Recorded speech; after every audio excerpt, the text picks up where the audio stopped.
Hello, welcome listeners. This is Michael Beach, and you are dialed into the What Are You Doing podcast. This is the show for thought leaders who are investing in the next generation of leadership for their organization. This is also the show for you if you are an emerging leader who wants to become a great leader. There's never been a moment in history where leadership was needed more than today. The world needs leadership today more than ever, and so let's work together to develop the leaders who will help to solve problems and deliver peace and prosperity. We're excited to be able to bring you another What Are You Doing podcast episode today at Michael Beach Coaching and Consulting. We're on the front lines day after day after day, helping people to prepare themselves and to prepare their emerging leaders to become strong, courageous leaders. It's a calling, and we love answering the call. And once again, today, we're calling upon you to join us. I'm especially excited today to have the opportunity to introduce you to today's special guests. Yes, you heard me correctly. Once again, we have two great guests today. Shane Vinup, the co-founder and CEO of Cyber Advisors, and his co-founder and CTO, Igor Bogachev.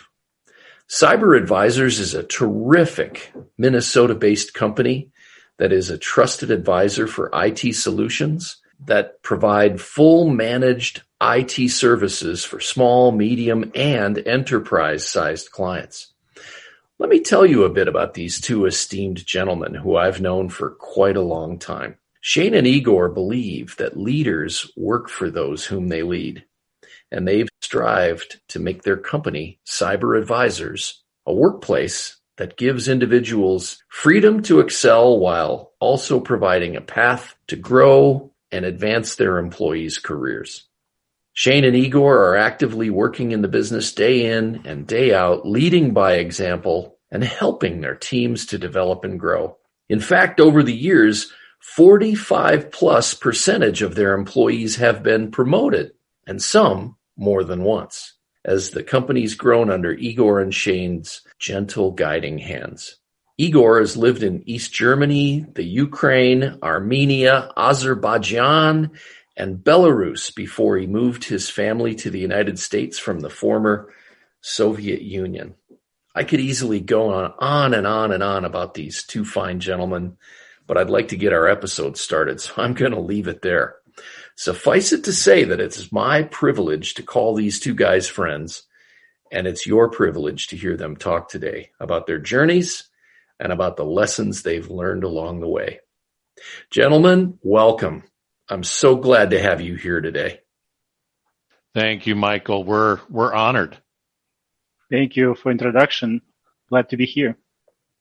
It's great to have you guys here today, and I know we've got a lot of ground to cover today, so let's just dig right in, okay? Perfect. First of all, guys, I'd like to give you a chance to tell us a bit about Cyber Advisors and put your thriving company in our spotlight so our listeners can hear more about your organization and the work that you do for your loyal customers. Shane, can you tell our listeners a little bit about Cyber Advisors in case they're not experts with cybersecurity and IT managed services, please? Yes, absolutely. Michael, thanks again for having us here. From a high level, Cyber Advisors has quite a few different distinct business units. So you mentioned a few of them in your introduction. One of the biggest pillars of the company is our managed service practice. Igor and I joke, we started doing managed services before it definitely was ever called managed services. Mm-hmm. And that makes up about 30 to 35% of our revenue. A really important thing for us, we have customers that are small, medium, and large that fit into that bucket. That's one great thing that we do. The next part of our business is our project team, and we think that's unique. Not every managed service provider has a well-defined project team. That project team has the subject matter experts in a lot of different areas, whether it's Dell data center, whether it's cloud, security, networking, firewalling. We have a great project team with project managers, coordinators. That makes up about another 10 to 15% of our revenue. And then the rest of it is hardware and software sales. So we have some great partnerships. Some bigger ones that I like to talk about are Dell, Microsoft, VMware, and just a plethora of security products that our group represents. So really kind of the top three pillars of our company and what we do on a regular basis. One thing I'd like to highlight, we have really invested heavily in security, and that permeates every part of our business, from our service desk technicians on the managed service side to our project team. And we've developed a lot of really great security products over the last 3 to 5 years. So real big emphasis for us and a great emphasis for our clients. A booming business as well. The industry is just growing by leaps and bounds, and for good reason, because we're all constantly under the threat of attack from the bad guys and the bad girls. So I'm glad you guys are doing that, and glad that it's going so well for you. Excellent. My second question, guys, our listeners know that I'm a big music fan and that music is a huge part of my life. I like to ask all of my guests about music so we can learn about the music soundtrack that's playing in the background in your life. What do you like to listen to, Igor? Do you have a favorite artist or a favorite song? No, Michael, for me, it's Queen and Freddie Mercury. We Are the Champions is set as a ringtone on my phone, and I shout, I want to break free in the shower when nobody can hear me. This is mine. Nice. Well, that's great stuff, Igor. I'm a big fan of Freddie Mercury and Queen as well. I've been listening to them since I was a little fella, back in high school and early years in my college. Shane, how about you? What are your music tastes? You know, I'm going to be an oddball here for you, Michael. I am really into music theater, and it's something that I've been passionate about for a long time. I'm involved in community theater, and even beyond that, my family as a whole, every single member of my family has been in theater productions.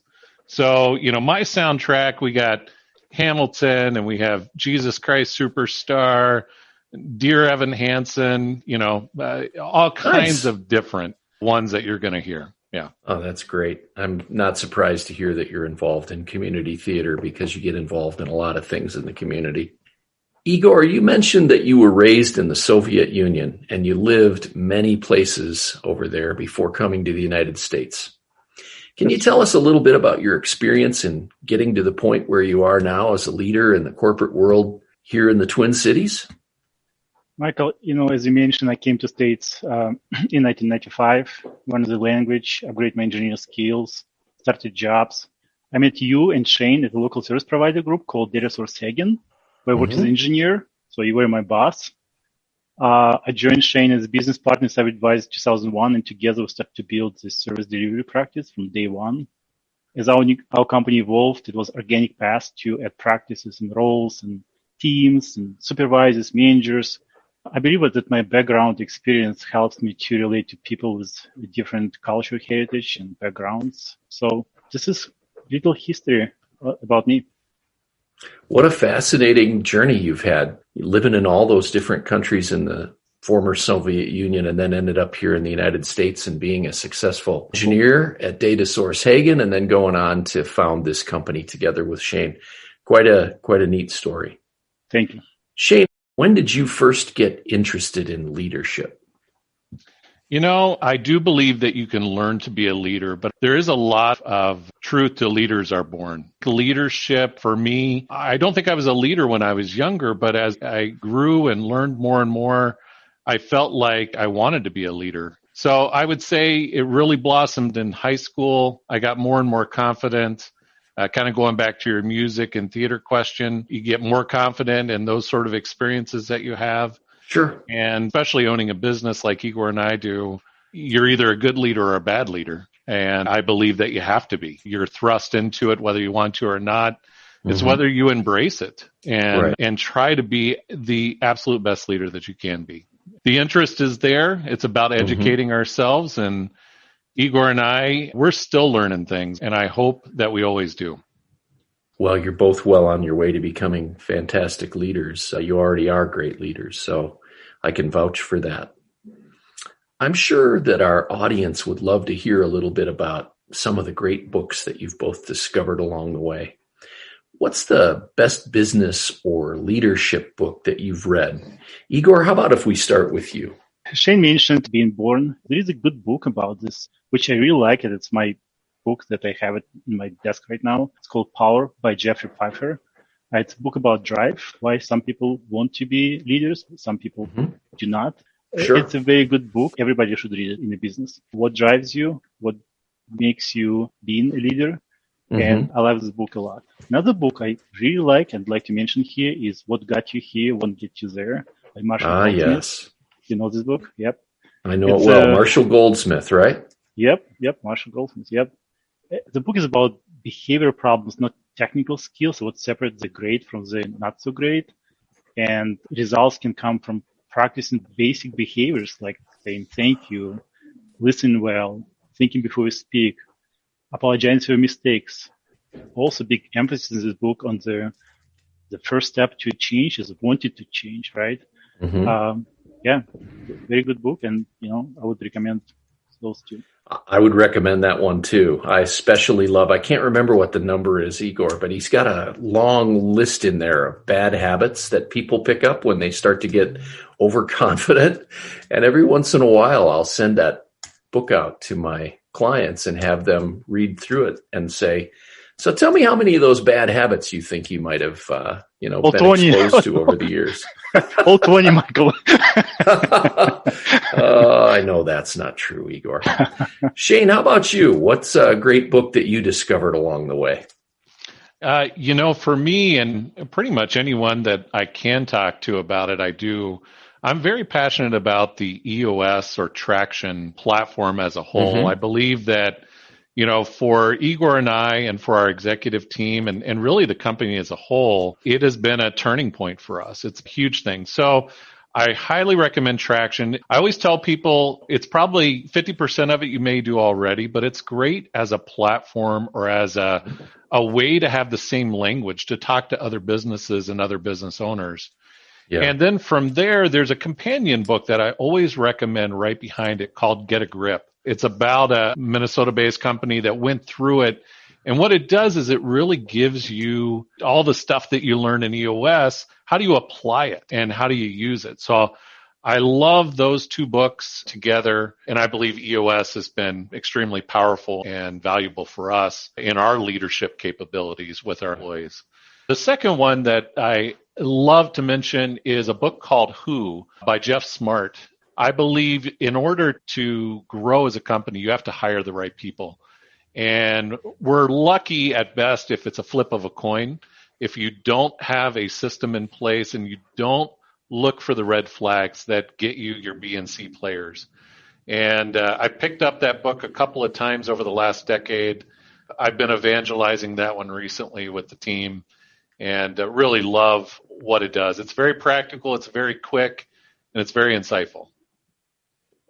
Well, that's terrific because I've never heard of the book before. And I just love asking this question because probably about half the time I get an answer that is a book that I don't even know about. How magnificent is that? Absolutely. Your mention of Traction and Get a Grip, those books both were authored or co-authored by a gentleman from Detroit, Michigan by the name of Gino Wickman. And he wrote Traction, I think, by himself. And then the companion book you talked about, Get a Grip, is a book that he co-authored with one of his coaches in his coaching network, a Twin Cities-based guy by the name of Mike Payton. Both fantastic books for business owners who are trying to get a grip and get some traction going so that their business is headed in the right direction. Thank you for your recommendations, guys. Very, very good. Did you have any leadership mentors along the way who made a big investment in you or took an interest in helping you to become a leader? Shane, I'd love to start with you and find out if you've had leadership mentors along the way, and it would be nice if you wouldn't mind letting us maybe know who they were and how they invested in you. Yeah, I've been very lucky through the years. I've had some great people that have stepped up and been there for me. Number one, I got very lucky and married into a family where my father-in-law was in some larger businesses where he actually ran some large sales teams, had been in various positions, and his advice was extremely important for me early on. He also then moved out of the larger corporate environment and became an owner of a smaller firm here in Minneapolis and grew that firm over the years and eventually retired and sold his portion of it. It is so nice to have a family member that you can go to and really talk about those things. The second group that really has mentored me, I joined Vistage back in 2013. Okay.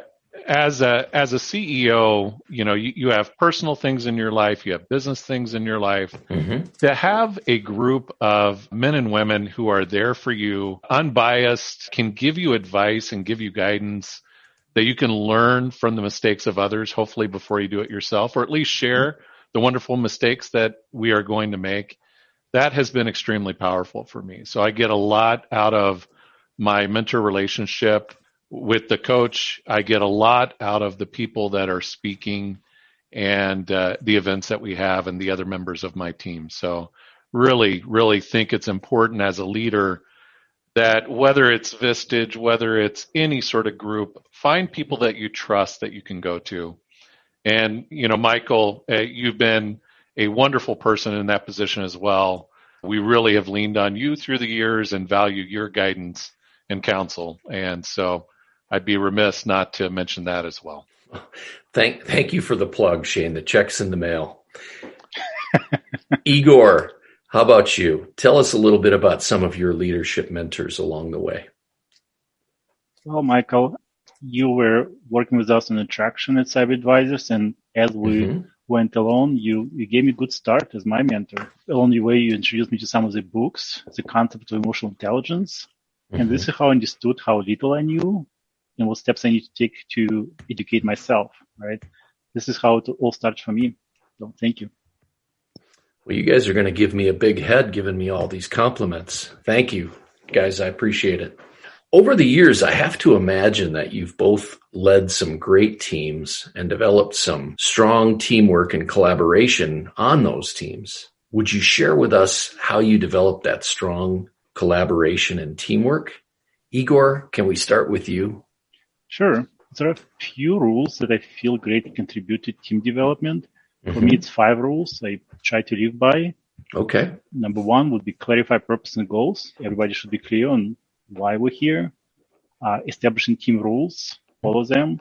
Accept differences, but focus on strengths of each team's member. Important. Work best behavior. Show gratitude to people. Well, by example, also you mentioned here, is a must. So those are the rules I try to encourage people every day. Very simple, and yet I'm sure they just work fantastically for you, probably because of the simplicity. Terrific. Shane, how about your experience? I'm a strong believer that trust is everything. Lead through caring about the person first and who they are personally and who they want to be from a career standpoint. So if your members don't know or believe that you care about them, they're never going to excel. Then it's just a job. I love to sit back sometimes and think about, the mentors or people that were leading. Who do I remember and who do I care about? It's the people that cared about me along the way. And so I really hope that I can be and the other members of the team can be trusted. It starts with trust and that they feel comfortable being authentic and transparent with us. It's a huge, huge thing. And that's the recipe for success, period. I couldn't agree with you more. I have the good fortune to be able to work with fast growth companies in the technology space all over the United States. And one of the things I've noticed is that some of my clients are just astronomically growing companies that are really, really profitable, and they're growing by double and triple digits year over year on a pretty consistent basis. And the one thing that I've always noticed on those companies that get into that hyper performance mode that differentiates them from people who are just kind of clipping along at a normal pace is they have outstanding teamwork and collaboration. And you guys outlined that it all starts with, culture and with treating your people right, making sure that you give them goals and that there's, a purpose to work towards, making sure that you focus on your people and reward them. And Shane, you mentioned how important trust is to that process. I tell people the 3 keys to great success in business are what I call the 3 Ps: people, people, and people. Definitely. What's the accomplishment in your life or your career that has brought you the greatest satisfaction or made you the most proud? Shane, would you tell us about your proudest accomplishment? It is so amazing, and I think Igor will echo this, but, we talk about it sometimes. It's so amazing to be able to see people grow here at Cyber Advisors. There's no better joy than watching a person start in one position here and grow, double, triple their salary, see them have children, send people to college, buy a house. Just today, one of our employees, she came in, she bought a car yesterday. We hired her right out of college. She's been successful.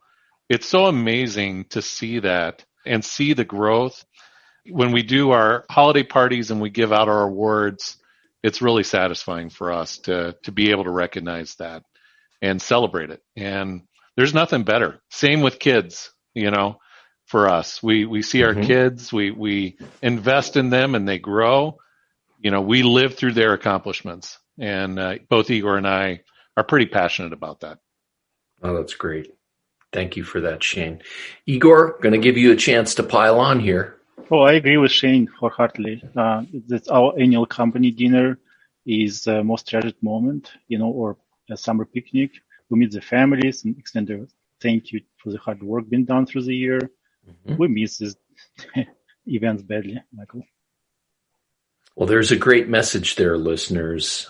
Coming from these 2 successful entrepreneurs, they're both telling us that the team that they work with, the people in their business, are busy leading their lives, and that any chance as a business leader that you get to connect with your people and with their families and get to know them on a personal level and celebrate your collective success along the way is a cherished moment. I've gotten the opportunity to see both of you interacting with your teammates at Cyber Advisors, and I know that you do in fact cherish the growth and the development of your people, and it's part of your core values.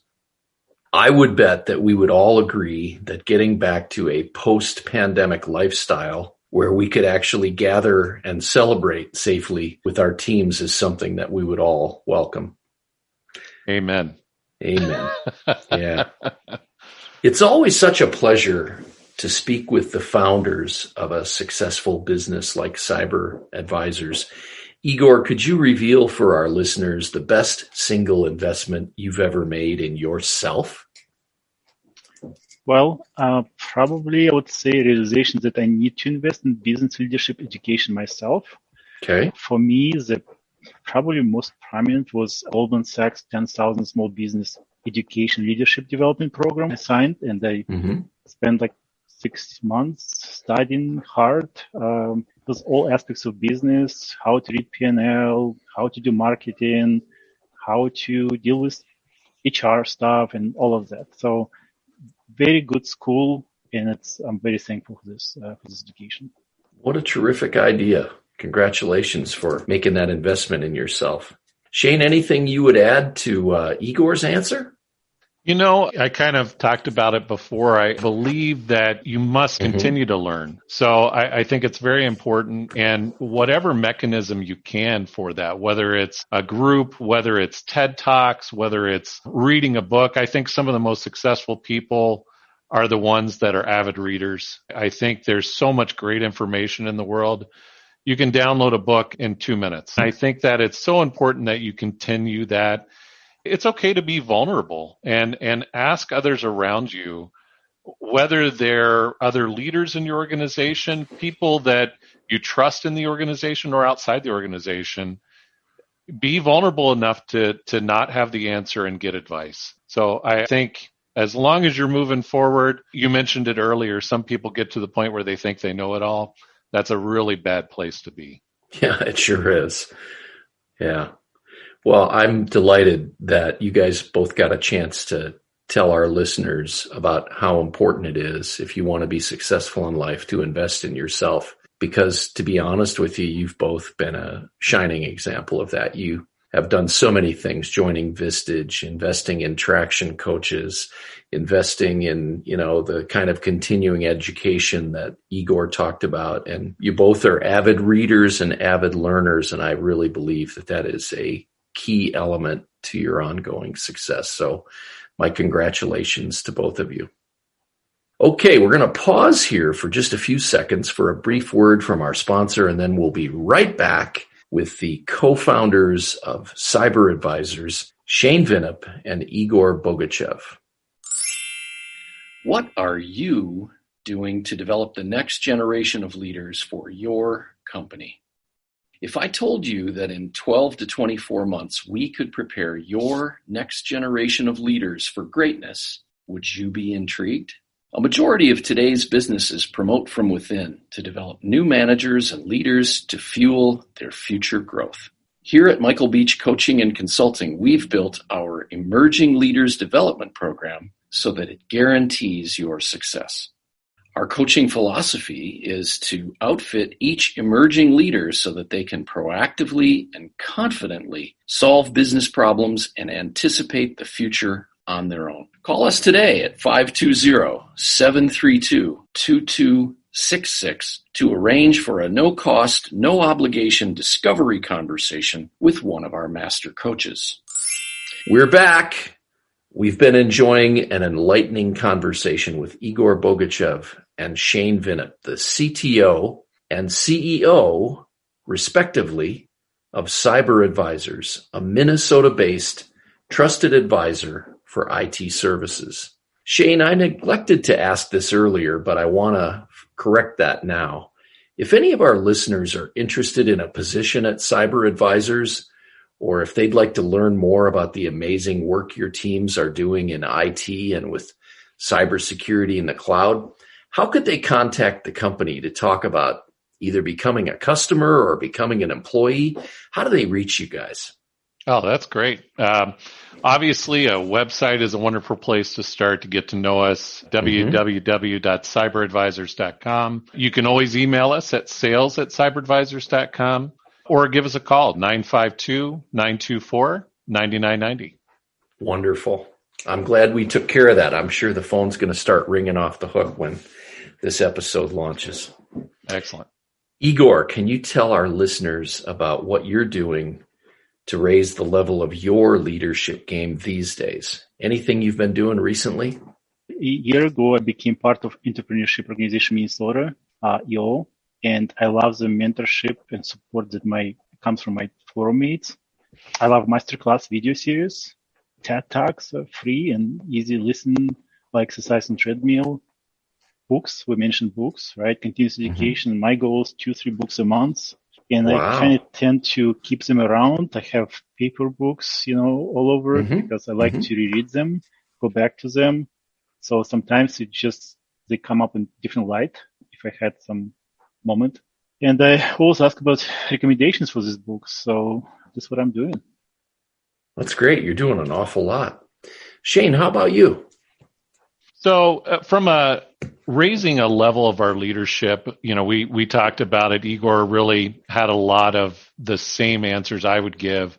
Reading books, participation in Vistage and EO, that's been the biggest hand in guiding my leadership, especially over the last 8 years. I learn a ton from the speakers in my chair and my fellow group members. So I would say those are definitely the places where we've raised our game the most. Okay. Well, you guys spend a significant amount of time on that. We do. Hours per month, right? It's not an insignificant investment in your time, your energy, and probably your capital as well, right? Has it worked out for you guys to your satisfaction? You feel like it was a great investment?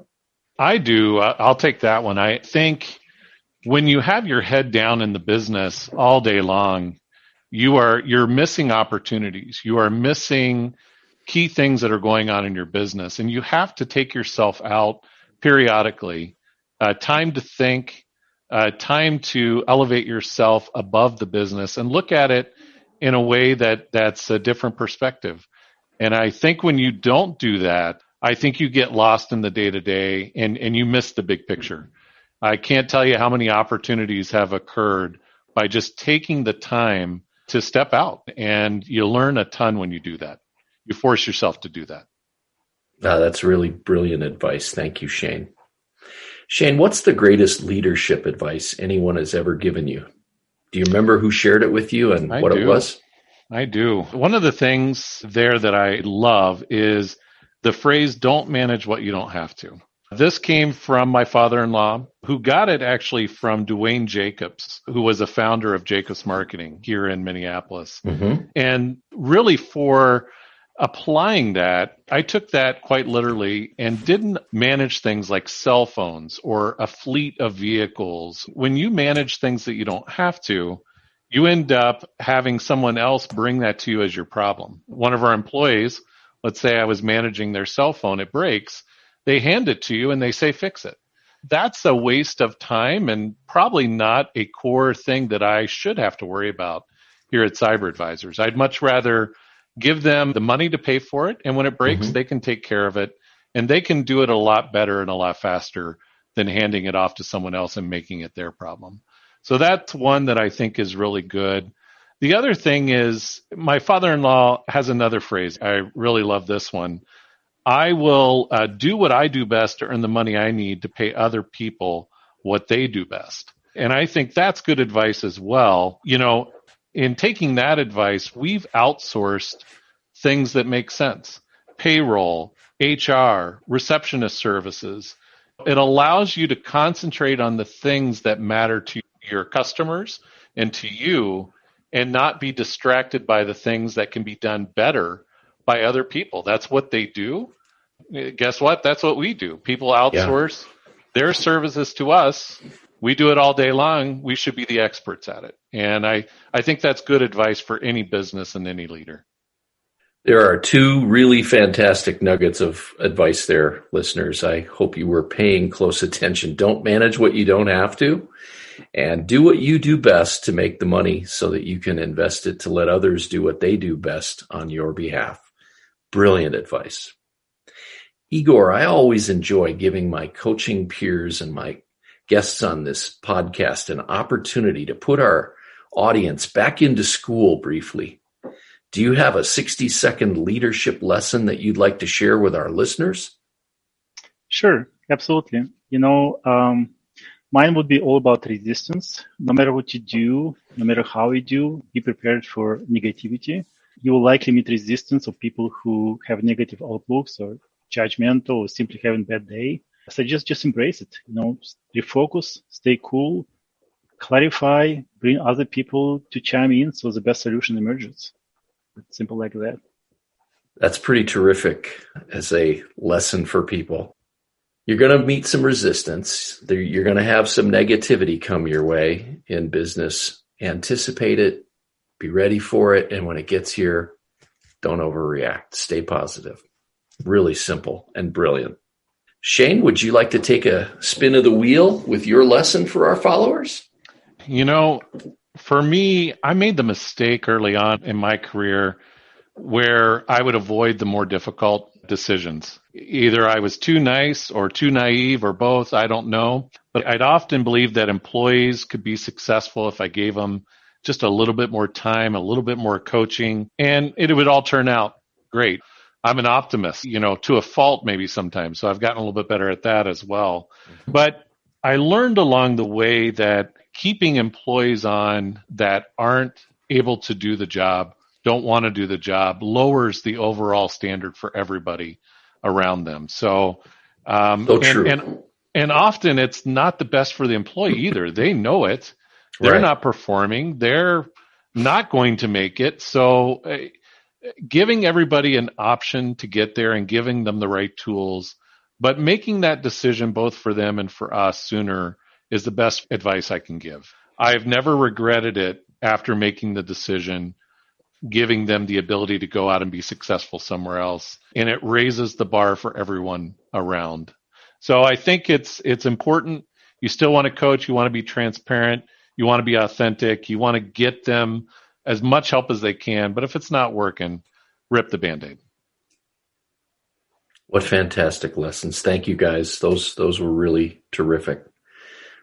Let me ask you, what has persuaded you to spend so much of your precious time and energy in an effort to develop others to become stronger leaders?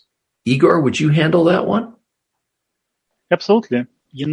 Both Shane and I like to see people grow. Mm-hmm. It's very important. Leadership, mentoring is like parenting to me. You want to see a child prosper, achieve more, go further than you have done so far. It's just a joy to see the growth company and teams and people around you. Well, that's pretty fantastic. How much of a value do you place on emotional intelligence when you're recruiting new talent or developing the next generation of great leaders for cyber advisors? Shane, would you take that one on?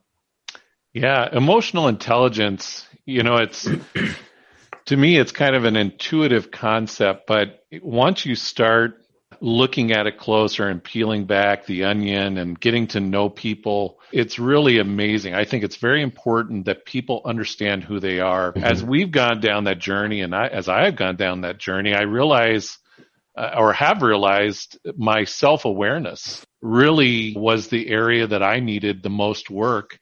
Mm-hmm. And when you start to know yourself better, you start to understand what you want out of life and out of a career, and it really can be eye-opening. So I think it's very important that people are aware of who they are and aware of emotional intelligence so they can work on it. It's something you can work on.